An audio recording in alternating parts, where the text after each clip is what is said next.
प्यारे बच्चों नमस्कार। आज की ऑनलाइन क्लास में आपका स्वागत है। प्यारे बच्चों, आज हम कक्षा 9 विषय विज्ञान अध्याय 1 हमारे आसपास के पाठ्यगत प्रश्न व अभ्यास के प्रश्न को हल करने वाले हैं। जो बच्चे चैनल पर नए हैं या जिन बच्चों ने अभी तक चैनल को सब्सक्राइब नहीं किया, सब्सक्राइब कर लें, लाइक कर दें और शेयर कर दें। तो शुरू करते हैं हम आज की क्लास। तो पहले हम पाठ्यगत प्रश्न को हल करेंगे। तो एनसीईआरटी पाठ्यपुस्तक प्रश्न संख्या 4 के प्रश्न है। पहला प्रश्न दिया हुआ है, निम्नलिखित में से कौन से पदार्थ हैं? कृषि, वायु, स्नेह, गंध, घृणा, बादाम, विचार, शीत, नींबू, पानी, इत्र की सुगंध। तो कृषि, वायु, बादाम और नींबू पानी पदार्थ के उदाहरण हैं, क्योंकि इनका कुछ द्रव्यमान होता है और ये स्थान घेरते हैं। तो पदार्थ की पहचान कैसे करेंगे हम? जिनका द्रव्यमान हो और स्थान घेरे। तो यहाँ पर क्या आपने गंध का द्रव्यमान कर सकते हैं? क्या वो गंध स्थान घेरती है? बिल्कुल नहीं। विचार जो है, क्या उसका द्रव्यमान होता है? तो इस तरीके से हम पदार्थ की पहचान कर सकते हैं। जिनका द्रव्यमान हो और स्थान घेरे वो क्या होते हैं? पदार्थ। आगे चलते हैं नेक्स्ट। प्रश्न नंबर 2, निम्नलिखित प्रेक्षण के कारण बताएं। गर्मा गर्म खाने की गंध कई मीटर दूर से ही आपके पास पहुंच जाती है, लेकिन ठंडे खाने की महक लेने के लिए आपको उसके पास जाना पड़ता है। तो गर्मा गर्म खाने की गंध कई मीटर दूर से ही हमारे पास पहुंच जाती है, क्योंकि तापमान बढ़ने पर गर्म खाने से निकलने वाली गैस के कणों की गति बढ़ जाती है, जिससे उसकी गतिज ऊर्जा भी बढ़ जाती है, तथा ठंडे खाने की महक की तुलना में विसरण तेजी से होता है। अर्थात गर्म गैसों का विसरण ठंडी गैसों की तुलना में बहुत तेजी से होता है। इसलिए गर्मा गर्म खाने की गंध जो है वो हम तक जल्दी पहुंच जाती है और ठंडे खाने की महक के लिए उसके पास जाना पड़ता है। समझ गए होंगे? यानी जो निकलने वाली गैस जो है उससे, गर्म खाने से, उसके कणों की गतिज ऊर्जा बहुत ज़्यादा होती है, जिसके कारण से वो पहुंच जाती है। आगे, स्विमिंग पूल में गोताखोर पानी काट पाता है, इससे पदार्थ का कौन सा गुण परीक्षित होता है? स्विमिंग पूल में गोताखोर पानी काट पाता है, इससे पदार्थ के निम्नलिखित गुण परीक्षित होते हैं। पानी के कणों के बीच की दूरी अपेक्षाकृत अधिक होती है, जिसके कारण पर्याप्त रिक्त स्थान होता है। जल के कणों के बीच आकर्षण बल कम होता है, इस कारण से उसको काट पाता है। पदार्थ के कणों की विशेषताएं क्या हैं? तो पदार्थ के कणों की जो विशेषताएं हैं वो हैं, पदार्थ के कण निम्नलिखित विशेषताएं होती हैं। पदार्थ के कणों के बीच रिक्त स्थान होता है। पदार्थ के कण एक दूसरे को आकर्षित करते हैं। पदार्थ के कण निरंतर गतिशील होते हैं। पदार्थ के कण बहुत छोटे होते हैं। आगे है प्रश्न संख्या 6 के प्रश्न उत्तर। प्रश्न संख्या 6 में है, किसी तत्व के प्रति इकाई आयतन के द्रव्यमान को घनत्व कहते हैं। घनत्व बराबर होता है द्रव्यमान बटा आयतन। बढ़ते हुए घनत्व के क्रम में निम्नलिखित को व्यवस्थित करके वायु, चिमनी का धुआं, शहद, जल, चौक, रुई और लोहे को लिखिए। घनत्व बढ़ते हुए क्रम में सबसे कम जो घनत्व होता है वो होता है वायु का, उससे ज़्यादा चिमनी के धुएं का, उससे ज़्यादा रुई का, उससे ज़्यादा जल का, उससे ज़्यादा शहद का, उससे ज़्यादा चौक का, उससे ज़्यादा लोहे का घनत्व होता है। आगे है, पदार्थ की विभिन्न अवस्थाओं के गुणों में होने वाले अंतर को सारणीबद्ध कीजिए। ए में और दूसरे में निम्नलिखित पर टिप्पणी लिखनी है। दृढ़ता, संपीड्यता, तरलता, बर्तन में गैस का भरना, आकार, गतिज ऊर्जा एवं घनत्व। तो पदार्थ की विभिन्न अवस्थाओं के गुणों को अंतर को निम्न सारणी में दर्शाया गया है। तो हम इस तरीके से उसमें अंतर कर सकते हैं। तो पहले लिखेंगे गुण, फिर ठोस, फिर द्रव, फिर गैस, सॉलिड, लिक्विड, गैस। तो आकार के आधार पर अंतर करें तो निश्चित आकार एवं स्पष्ट सीमाएं होती हैं ठोस का। द्रव का कोई आकार नहीं है, जिस बर्तन में रखते हैं उसी के आकार को ले लेते हैं। गैस का भी कोई निश्चित आकार नहीं है। आयतन, ठोस का निश्चित आयतन होता है, द्रव का भी निश्चित आयतन होता है, कोई निश्चित आयतन नहीं होता है। जिस बर्तन में रखी जाती है उसी का आकार एवं आयतन ले लेती है। गैस का कोई आयतन नहीं होता। दृढ़ता एवं तरलता, ये दृढ़ होते हैं तब बहते नहीं हैं, ये दृढ़ नहीं होते बल्कि तरल होते हैं, बह जाते हैं, ये बह सकती हैं।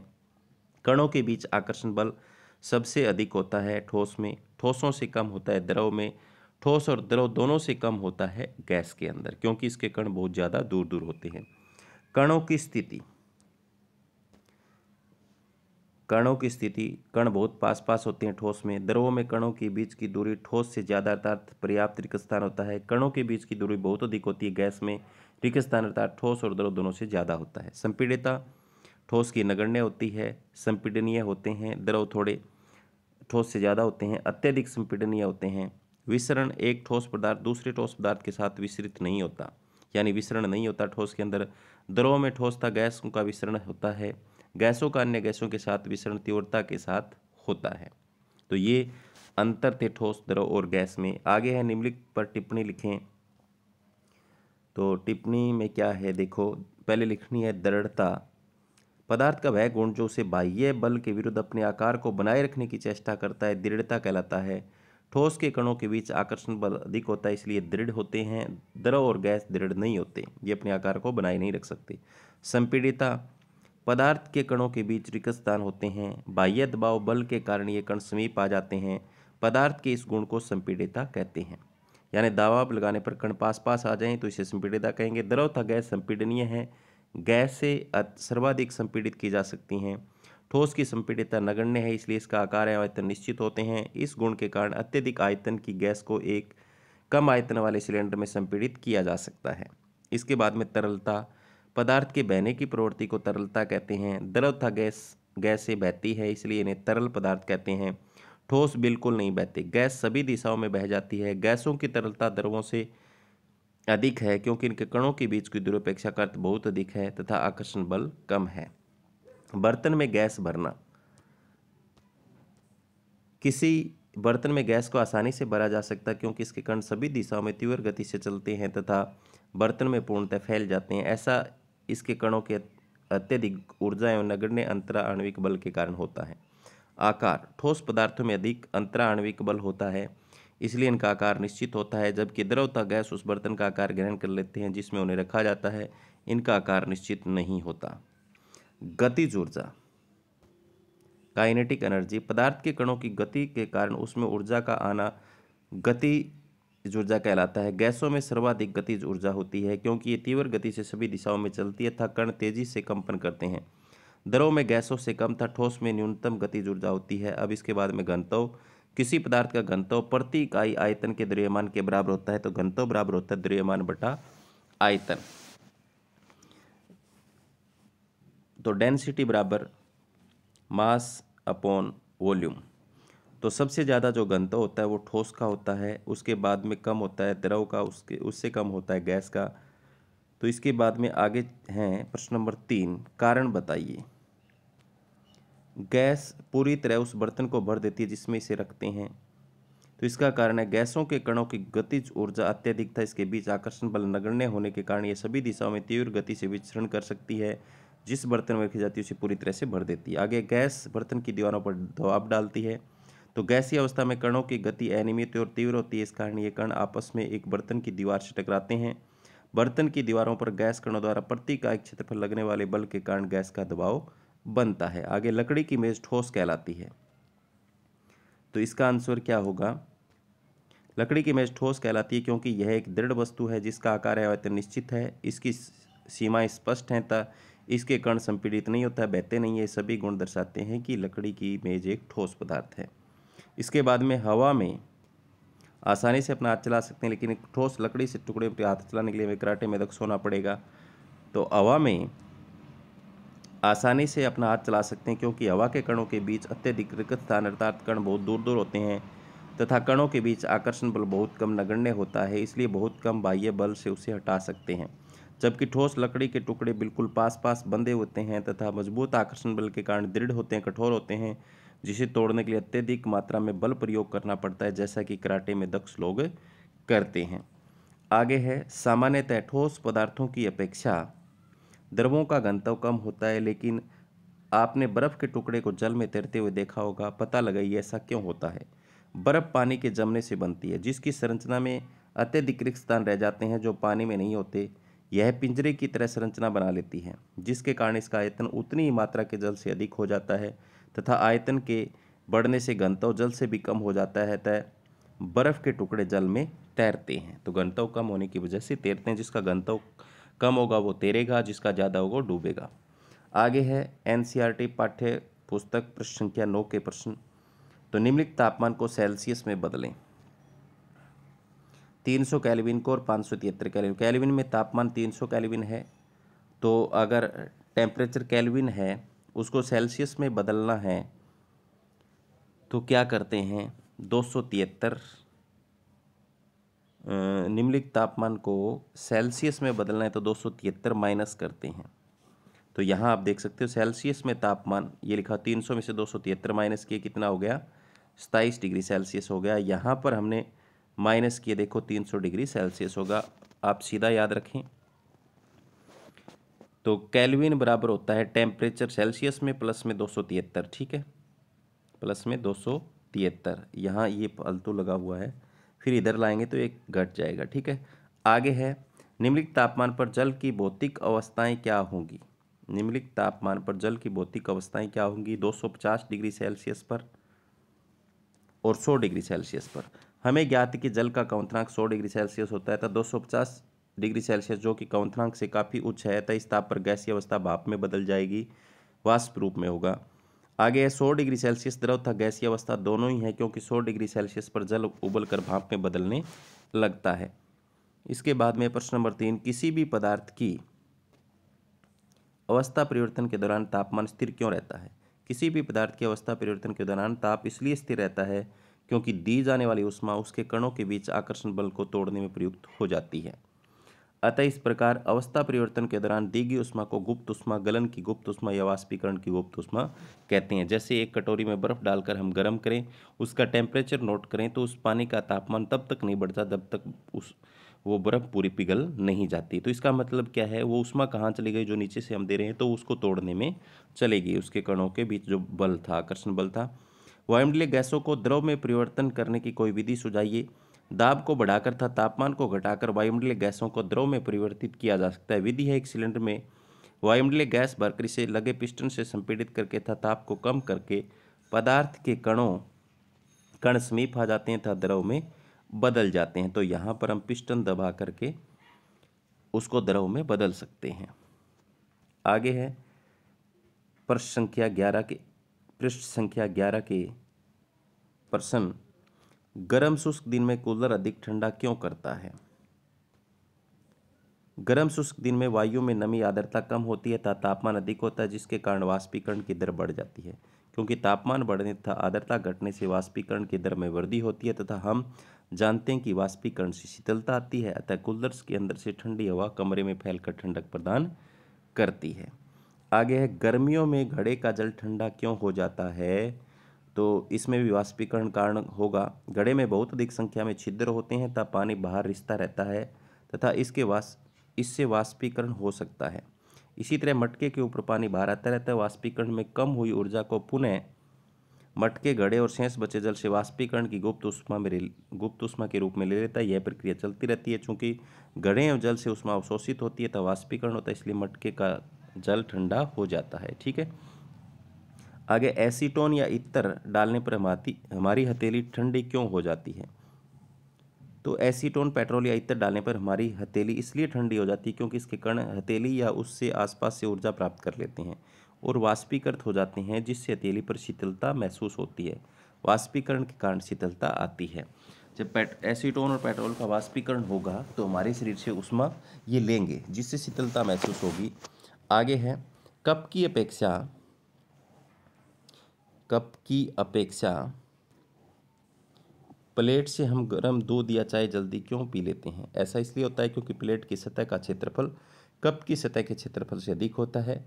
जितना अधिक सतही क्षेत्रफल होगा वाष्पीकरण उतना ही जल्दी होगा, जिससे दूध या चाय जल्दी ठंडी होगी। इस तरह हम प्लेट से दूध या चाय जल्दी पी लेते हैं। गर्मियों में हमें सफ़ेद रंग के कपड़े क्यों पहनने चाहिए। तो गर्मियों में हल्के रंग वाले सूती कपड़े पहनने चाहिए। हल्के रंग वाले कपड़े ऊष्मा अवशोषित नहीं करते। सूती कपड़ों में छिद्र होते हैं, जिससे पसीना अवशोषित हो जाता है और वाष्पीकरण तेजी से हो जाता है। इस क्रिया में हमारी त्वचा से वाष्पीकरण की गुप्त ऊष्मा ली जाती है। इस तरह त्वचा से ऊष्मा निकलने के कारण ठंडक हम आरामदायी महसूस करते हैं। अब है इसके अभ्यास के प्रश्न। निम्नलिखित को सेल्सियस में बदलें। तो सेल्सियस में बदलने के लिए आपको बताया था क्या करना है, माइनस करना है 273। तो यहाँ पर देखें 20 डिग्री सेल्सियस बच गया, 293 में किया तो यहाँ पर 470 में से 273 किया तो 197 बच गया। अगर निम्नलिखित तापमानों को केल्विनों में परिवर्तित करें, केल्विन में अगर बदलना हो तो डिग्री सेल्सियस में 273 जोड़ दो। तो यहाँ पर हमने 273 जोड़ा 25 में 298 हो गया। यहाँ पर 373 में 273 जोड़ा 646 केल्विन हो गया। ठीक है, आगे निम्नलिखित अवलोकनों हेतु कारण लिखें। नैप्थलीन को रखा रहने देने पर यह समय के साथ कुछ भी ठोस पदार्थ छोड़े बिना अदृश्य हो जाती है। नैप्थलीन एक वाष्पशील ठोस पदार्थ है जो कि ठोस से द्रव अवस्था में आए बिना ही गैस में परिवर्तित हो जाता है, जिसे ऊर्ध्वपातन क्रिया कहते हैं। अतः कुछ समय बाद यह ठोस पदार्थ बिना हवा में वाष्प बनकर उड़ जाता है, बिना द्रव बने। ठीक है, तो ऊर्ध्वपातन के कारण ऐसा होता है। इत्र एक वाष्पशील द्रव होता है। आगे हमें इत्र की गंध बहुत दूर तक बैठे हुए पहुंच जाती है, जो तेजी से वाष्प में बदल जाता है तब वायु के कणों के साथ मिलकर सभी दिशाओं में तेजी से विस्तृत हो जाती है। यही कारण है कि इत्र की गंध दूर बैठे हुए हमारे पास तक पहुंच जाती है। आगे निम्नलिखित पदार्थों के उनके कणों के बीच बढ़ते हुए आकर्षण के अनुसार व्यवस्थित करें। पहला है जल, दूसरा चीनी, फिर ऑक्सीजन। ऑक्सीजन आएगा पहले, फिर जल आएगा, फिर चीनी आएगा, क्योंकि ऑक्सीजन गैस है, जल द्रव है, चीनी ठोस है। कारण ऑक्सीजन गैस है जिसमें कणों के बीच आकर्षण बल न्यूनतम होगा। द्रव जैसे जल में गैसों से अधिक तथा ठोस चीनी में कणों के बीच सर्वाधिक आकर्षण बल होगा। निम्नलिखित तापमानों पर जल की भौतिक अवस्था क्या होगी? 25 degree Celsius, 0 degree Celsius, 100 degree Celsius. तो 25 डिग्री सेल्सियस पर जल द्रव अवस्था में होता है। 0 डिग्री सेल्सियस पर जल ठोस, बर्फ अथवा द्रव अवस्था दोनों में हो सकता है, क्योंकि जल का हिमांक तथा बर्फ का गलनांक दोनों 0 डिग्री सेल्सियस हैं।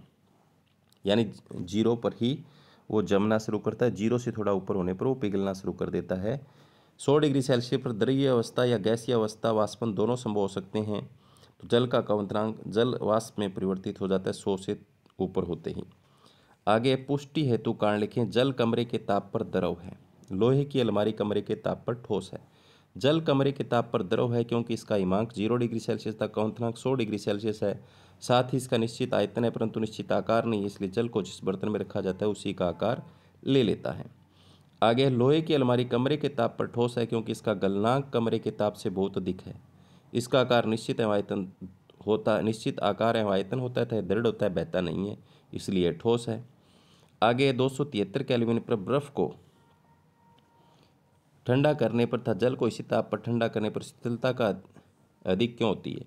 273 केल्विन या 0 डिग्री सेल्सियस एक ही बात है, पर बर्फ किसी पदार्थ या माध्यम से गुप्त ऊष्मा लेती है जो पहले इसकी अवस्था में परिवर्तन लाती है, फिर इसके ताप में वृद्धि होती है, परंतु इसी ताप पर जल केवल ताप में वृद्धि के लिए ऊष्मा प्राप्त करता है।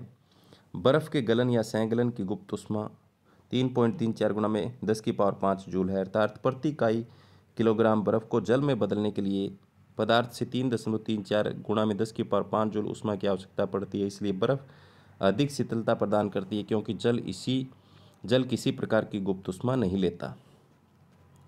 उबलते हुए जल तथा भाप से जलने की तीव्रता किस में अधिक होती है? तो भाप में तीव्रता अधिक महसूस होती है। अगर भाप में हम उंगली करें तो ज़्यादा जलन होगी गर्म पानी की बजाय, क्योंकि 373 केल्विन 100 डिग्री सेल्सियस तापमान पर भाप अर्थात वाष्प के कणों में उसी तापमान पर पानी के कणों की अपेक्षा अधिक ऊर्जा होती है, क्योंकि भाप के कणों ने वाष्पीकरण की गुप्त ऊष्मा के रूप में अतिरिक्त ऊर्जा अवशोषित कर ली है। आगे निम्नलिखित ABCD की अवस्था परिवर्तन को नामांकित करें। तो यहाँ पर आप देख सकते हो, ठोस जो है वो द्रव में बदलता है, द्रव गैस में बदलता है, इसे सैगलन कहते हैं, इसे जमना कहते हैं। द्रव से गैस में बदलना वाष्पन कहलाता है, गैस से द्रव में बदलना संघनन कहलाता है। तो इसी तरह से यहाँ से गैस से ठोस में बदलना निक्षेपण कहलाता है और ठोस का गैस में बदलना ऊर्ध्वपातन कहलाता है। तो यहाँ हम इनके नामांकित नाम लिख सकते हैं। संगलन, फ्यूजन, वाष्पीकरण या वाष्पीकरण, वेस्प्रेशन, इवेपोरेशन या संघनन, कंडेंसेशन, जमाना, ऊर्ध्वपातन, सब्लिमेशन। तो ये हम यहाँ पर लिख सकते हैं। तो इसी के साथ इस पाठ के सारे प्रश्न जो पाठ्य पुस्तक के बीच में थे और अभ्यास के थे वो हमने कर लिए हैं। अगर एक्स्ट्रा कोई प्रश्न बनेगा तो वो मैं आपको अलग से करवा दूंगा। आप इन प्रश्नों को अपनी कॉपी में लिख सकते हैं, याद कर सकते हैं। धन्यवाद।